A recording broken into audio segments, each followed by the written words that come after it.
پاکستان اس وقت ایک آئینی بحران کا شکار ہو گیا ہے۔ اس کی وجہ یہ ہے کہ رات کے اندھیرے میں خسر پھسر کرتے ہوئے چپ چاپ حکومت وقت نے کوشش کی کہ ایک آئینی ترمیم لے آئیں۔ آئین کا آپ کو سب کو پتہ ہے، آئین کا ایک ایک آرٹیکل جو ہے وہ دوسرے آرٹیکل کے ساتھ جڑا ہوا ہے۔ اگر آپ ایک آرٹیکل میں کوئی تبدیلی کرتے ہیں تو اس سے آئین کو اتنا نقصان ہو سکتا ہے کہ وہ پوری طرح گر جائے گا۔ اس لیے جب آپ کوئی ترمیم کرنے جائیں تو آپ کو سوچ سمجھ کے کرنی پڑتی ہے۔ جب 18ویں ترمیم ہوئی تھی، 1 سال لگا تھا۔ ایک کمیٹی بنائی گئی تھی، اس کے باقاعدہ TORs تھے۔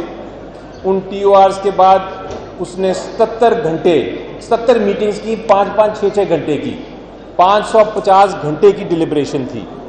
ہر جو لیڈر تھا، جو ممبر تھا اس کمیٹی کا، وہ پھر اپنی لیڈرشپ کے ساتھ جا کے ایک ایک شک ڈسکس کرتا تھا۔ پھر جا کے کنسنسس ڈیولپ ہوا، پھر جا کے 18ویں ترمیم ہوئی۔ لیکن رات کے اندھیرے میں میں نے آج تک کوئی امینڈمنٹ ہوتے نہیں دیکھا۔ میں ایز اے سینیٹر، ہمیں بلایا گیا کہ آپ آئیں، رات کا وقت تھا، اتوار کا دن تھا، بلایا گیا کہ جناب آپ کے ساتھ بھی ہم ڈسکس کرنا چاہتے ہیں کہ ترمیم کیا ہے۔ میں نے پوچھا کہ آپ یہ بتائیں کہ کوئی ڈاکیومنٹ ہے جس کو ہم ڈسکس کریں، کیونکہ آپ سب وکیل ہیں، ہم کسی ڈاکیومنٹ کے بغیر ہوا میں تو ڈسکس کوئی چیز کر نہیں سکتے۔ لیکن عجیب و غریب بات یہ تھی کہ نہ کوئی ڈاکیومنٹ تھا، نہ کوئی کاغذ تھا، نہ کاغذ کا ٹکڑا۔ ہوا میں کہا گیا کہ ہم ترامیم کرنا چاہتے ہیں۔ آپ کو پتہ ہے جب آپ ترمیم غلط کر دیں کسی قانون میں، ہم نے اپنی تاریخ میں، پاکستان نے اپنی تاریخ میں بہت سفر کیا ہے، بہت نقصان اٹھایا ہے غلط ترامیم کا، غلط آئین کا۔ آپ کو پتہ ہے 1956 کا آئین آیا تھا، کہا جاتا ہے کہ وہ اتنا غلط آئین تھا کہ اس کی وجہ سے مارشل لاء لگ گیا۔ 1962 کے آئین کے بارے میں کہا جاتا ہے کہ اس میں اتنی غلطیاں تھیں کہ الٹیمیٹلی ملک ٹوٹ گیا۔ آرٹیکل 58(2) بھی آپ سب کو یاد ہے، اس کی ترمیم ہوئی تھی، اس نے ہماری جمہوریت کو کتنا نقصان پہنچایا۔ 4 حکومتیں ایک کے بعد گئی دوسری، اور پھر ایونچولی کیا ہوا، مارشل لاء آ گیا۔ تو یہ ترمیم کرنا آسان کام نہیں ہے۔ اب کیا وجہ ہے، ہم کیوں اپوز کر رہے ہیں، کیوں مخالفت کر رہے ہیں ان ترامیم کی؟ ان میں کیا ایسی بات ہے جو کہ پاکستان کو نقصان پہنچا سکتی ہے، جو کہ آئین کو نقصان پہنچا سکتی ہے، جو کہ جمہوریت کو نقصان پہنچا سکتی ہے؟ سب سے پہلے میں آپ کو 3-4 اس کے نکات بتاتا ہوں۔ آرٹیکل 8 سے آپ سب واقف ہیں، آرٹیکل 199 سے بھی آپ سب واقف ہیں۔ جو کوشش کی جا رہی ہے، جو ہمیں پتہ چل رہا ہے کہ یہ کوشش کی گئی اور ابھی بھی کی جا رہی ہے، اسی لیے ہمیں اس کے خلاف کھڑا ہونا ہے، وہ یہ ہے کہ سویلینز، عام شہری کا بھی جو اس کے خلاف عدالت ہے وہ ملٹری کورٹ ہو سکتا ہے، یعنی کہ اس کی ملٹری ٹرائل ہو سکتی ہے۔ دوسری، آپ کو یاد ہے کہ ہمارے ایک معاشرے میں ایک لعنت تھی، اس کو ہماری عدالتوں نے اور ہم نے بھی کہا ہے کہ کینسر تھا، ڈوٹاکریسی کہتے ہیں اس کو، یعنی کہ ہارس ٹریڈنگ، جس میں یہ ہوتا ہے کہ آپ کے جو لوگ ہیں، آپ کے جو نمائندے ہیں پارلیمنٹ میں، وہ پیسے کی خاطر یا کسی اور لالچ کے لیے وہ اپنا ووٹ بیچ دیتے ہیں، اور اس کی وجہ سے جو اس کی وجہ سے جو پارلیمنٹ ہے، اس میں پارلیمنٹری نظام بالکل ہمارا ختم ہو گیا تھا، کیونکہ پرائم منسٹرز بنتے تھے اور ٹوٹتے تھے اسی ضمیر کو بیچ کے۔ یہ ڈوٹاکریسی تھی۔ اس کے بعد آپ کو یاد ہے ہم نے ایک کیس کیا، میں اس میں وکیل تھا، جس میں ہم نے کہا کہ آرٹیکل 63A جو آئین میں آیا ہے، اور اس کی وجہ یہ تھی کہ وہ لوٹاکریسی کو روکنا تھا. لیکن آرٹیکل 63 یہ کہتا تھا کہ اگر آپ کسی کو ووٹ کرتے ہیں اپنے پارلیمنٹری لیڈر کے خلاف آئینی ترمیم کے معاملے میں یا ووٹ آف کانفیڈنس میں, تو پھر آپ نااہل ہو جائیں گے. تو لوگوں نے یہ کرنا شروع کر دیا کہ اپنے پرائسز بڑھا دیے, اپنی قیمت بڑھا دی, اور ہوتا یہ تھا کہ وہ ووٹ کرتے تھے, نااہل ہو جاتے تھے, قیمت وصول کر لیتے تھے اور اس کے بعد پھر واپس آ جاتے تھے.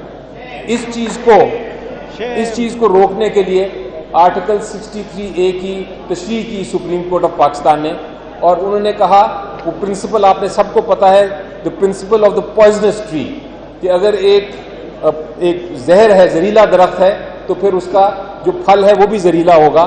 تو اس پرنسپل پہ سپریم کورٹ نے کہا کہ یہ ووٹ آپ کاؤنٹ ہی نہیں کریں گے. اگر آپ نے پیسے لے کے یا کسی لالچ سے اپنا ضمیر بیچ کے آپ نے لوٹائزم کیا اور آپ نے اپنا ووٹ بیچا اور آپ نے ووٹ کر دیا, تو آپ کا ووٹ کاؤنٹ ہی نہیں ہوگا. تو یہ جو ترمیم آ رہی ہے اس میں واپس کوشش ہو رہی ہے کہ اس ووٹ کو کاؤنٹ کیا جائے. یہ ملاوٹ کر رہے ہیں جمہوریت کے ساتھ, اس لیے ہم اپوز کر رہے ہیں. اب صرف ایج بڑھانے میں جج صاحبان کی ہمیں کوئی پرابلم نہیں ہونا چاہیے, لیکن اگر اس ایج بڑھانے کی نیت کچھ اور ہے, نیت اگر خراب ہے, تو پھر ہمیں اس کو اپوز کرنا ہے. ہم نے دیکھا کہ اس کیس میں نیت صرف ایک ہی ہے, اور نیت یہ ہے کہ آپ ایک پرٹیکولر جج صاحب کی ایج بڑھائیں اور ان کو چیف جسٹس آگے چلائیں 3 سال کے لیے. اس میں کیا لاجک ہے, کیا منطق ہے, وہ حکومت کی خواہش ہے. وہ خواہش پوری نہیں ہوگی, لیکن خواہش ہے کہ ہم ایک خاص مخصوص شخص کو چاہتے ہیں, ہم یہ بھی نہیں ہونے دیں گے. چوتھی چیز اس کی جو ایک بہت میجر وہ ایک سرجری کرنے جا رہے ہیں, وہ کہتے ہیں ہم ایک نئی عدالت بنائیں گے, اس کو وہ کہتے ہیں ہم آئینی عدالت ہے. چلیں, یہ بھی ایک بحث کی بات ہے کہ آئینی عدالت ہونی چاہیے یا نہیں ہونی چاہیے, لیکن اس کے لیے آپ کو بہت سوچ سمجھ کے آگے چلنا ہے. یہ نہیں ہو سکتا کہ آپ راتوں رات کے اندھیرے میں کہیں کہ ہم آئینی عدالت بنا رہے ہیں اور ساری قوم جو ہے وہ مان جائے.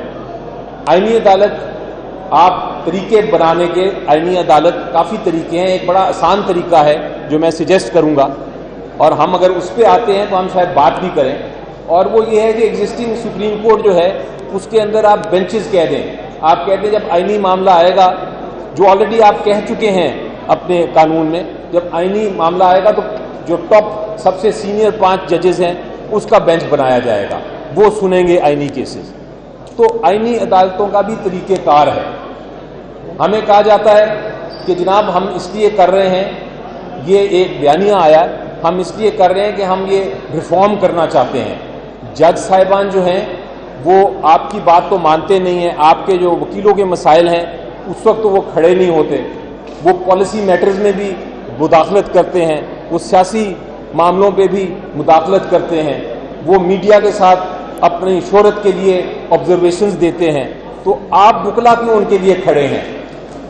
ہم یہ ریفارم کرنا چاہتے ہیں, اس کے لیے ہم قوانین لے کے آ رہے ہیں. تو میں یہ کہتا ہوں اس کے جواب میں یہ کہتا ہوں کہ اس وقت جنگ اصولوں کی ہے اور طاقت کے خلاف ہے. اور اصول کی بات یہ ہے کہ ہم وکیل جب ایک اپنا یہ پیشہ اپناتے ہیں تو ہمارے اوپر بہت ساری ذمہ داریاں آ جاتی ہیں. یہ ایک ایسا پیشہ ہے جس میں آپ یقین کریں کہ آپ کی ذمہ داریاں زیادہ ہیں, فائدے کم. اور 3 ذمہ داریوں کا میں آپ کو ذکر کرنا چاہتا ہوں. وہ ذمہ داری کیا ہے؟ وہ پارٹی سے بالا تر ہو کے, وہ کسی گروپ سے بالا تر ہو کے آپ بات کریں گے پرنسپل کی, اصول کی. اور وہ بات کیا ہے؟ یہ 3 اصول جو ہیں, جمہوریت پہ اگر کوئی حملہ کرے گا, کوئی بھی ہو, جوڈیشری اگر جمہوریت کے خلاف کوئی آرڈر پاس کرتی ہے ہم ان کے پہ تنقید کریں گے, اور اگر کوئی اور طاقت کوشش کرے گی جمہوریت کو ہلانے کی, اس کو نقصان پہنچانے کی, تو پھر ہم اس سے بھی مقابلہ کریں گے. یہ پہلا اصول ہے.